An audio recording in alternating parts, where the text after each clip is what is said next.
that's what I'm telling you. In Kenya, we have that issue of merry-go-round when people come together, they pool their resources, and every month or every week, they'll come and put some money together and help one of them to improve their business. And then next month, they put the same money together and help one another. And these are things, that's the foundation for table banking, where people come together. You bring there's 50 of you. Every month, you bring 1,000 shillings.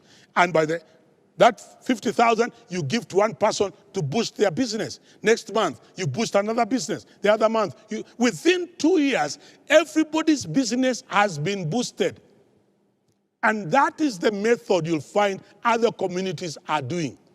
Many times, you'll find in Kenya, we are complaining that the Somali community are taking over lots of businesses. It's just a matter of strategy. Strategy.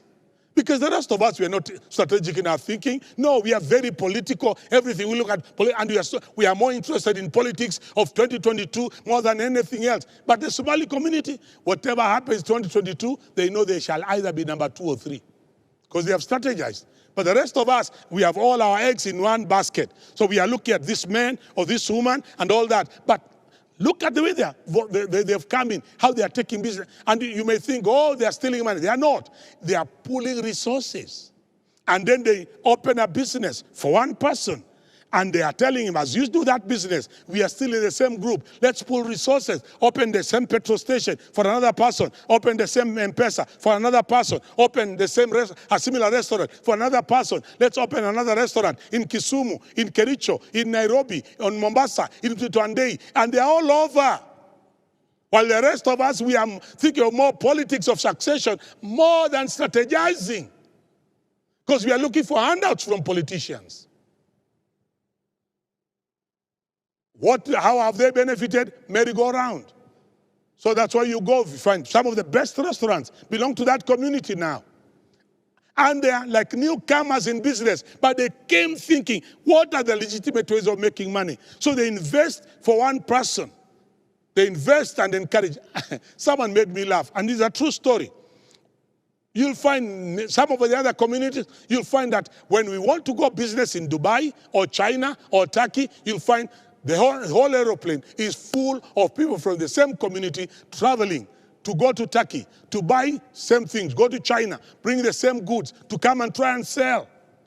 But how much will you bring? You are going to bring either 2, 3 suitcases or 5 suitcases. But that community, they don't operate like that. Instead of buying 25 air tickets, they buy only 1. Instead of paying 25 hotel rooms, they pay for only 1 hotel room. Why? They give one of them all that money with a list. This is what I want from my money. And they walk in integrity. And this is the important thing. When you're in a merry-go-round, you're in a chama, please walk in integrity. Because some of us, if you sit in a chama with others and they give you their money, you change your telephone number. Shindwe. You are keeping our communities poor. You are keeping us at the bottom of the food chain by conning your brothers and your sisters. But look at other communities, whether it is the Asians, the Ismaili community, the Bohora community. You look at the way they do business, the Patels and the Shahs and the Somali community. They support one another in merry-go-rounds.